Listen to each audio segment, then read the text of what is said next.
So mga kaibigan, magpatuloy tayo sa ika-12 bersikulo ng ika-4 na kabanata ng Genesis mga kaibigan. Ayon dito, kapag binungkal mo ang lupa, ito ay di na muling magbibigay sa iyo ng kanyang lakas. Ikaw ay magiging palaboy at pagala-gala sa lupa. Ayan mga kaibigan, at patuloy tayo sa ika-13. At sinabi ni Cain sa Panginoon, ang parusa sa akin ay higit kaysa makakaya ko. So yun mga kaibigan, kagaya ng sinabi ko nung nauna, na hirap na ang tao hirap na ang tao sa pagsasaka. Hirap makaani. Wala halos ani sa kanilang mga pananim. Kaya nga gumagamit na lamang ng iba't ibang uri ng mga pampataba para lang na makaani.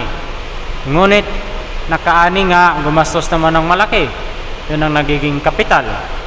At dahil doon, pagkatapos nilang mag-ani, ay kailangan nilang ibalik ang kanilang mga nagastos doon sa kanilang pinagkakautangan.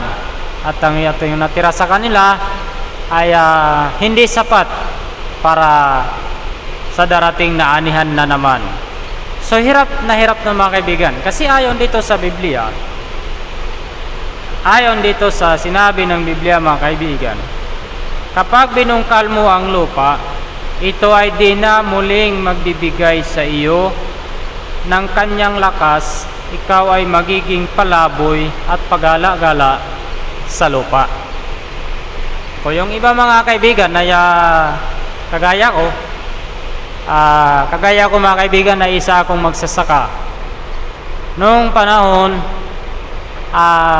umaani kami ng maganda.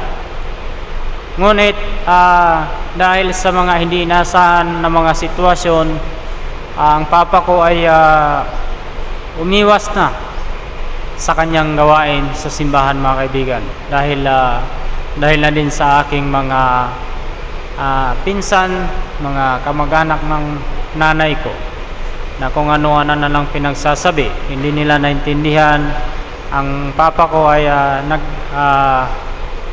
nagsiservisyo sa Panginoon. Isa siyang alagad ng Panginoon. Kaya kung saan-saan siya ay kailangang pupunta dahil may hawak siyang mga tauhan. So dumating ang araw na huminto siya sa kanyang gawain at mas nag-focus siya sa pagsasaka, pagtatanim. Naman nakaani nga kami. Meron kaming ani, pero hindi nagtagal ay nawawala din. Hanggang sa umalis kami sa lugar ng mama ko dahil nawala na yung mama ko. Napunta na sa ibang mundo at kami na lang yung naiwan. Kami na lang ang natira. So hanggang sa nagsaka pa din kami, pero hirap na kaming makaani. Pagod ang katawan, pero walang inaasahan. Kaya pumasok ako sa pagiging security. Ngayon, kung saan-saan na lang ako napadpad. Bumalik ako, nagkapamilya ako mga kaibigan. At dahil sa nagkapamilya ako, pinili ko sanang maging magsasaka. Ngunit hindi sapat ang aking kakayahan sa pagsasaka. Hindi ko kayang buhay ng pamilya ko. At nangyari, napunta ako dito sa Manila. At nang napunta ako dito sa Manila, nandito na yung kalbaryo ng buhay ko. Nagkahiwalay kami ng nagiging partner ko. At simula noon, naging mag-isa na lang ako. Kaya ibinabahagi ko sa inyo na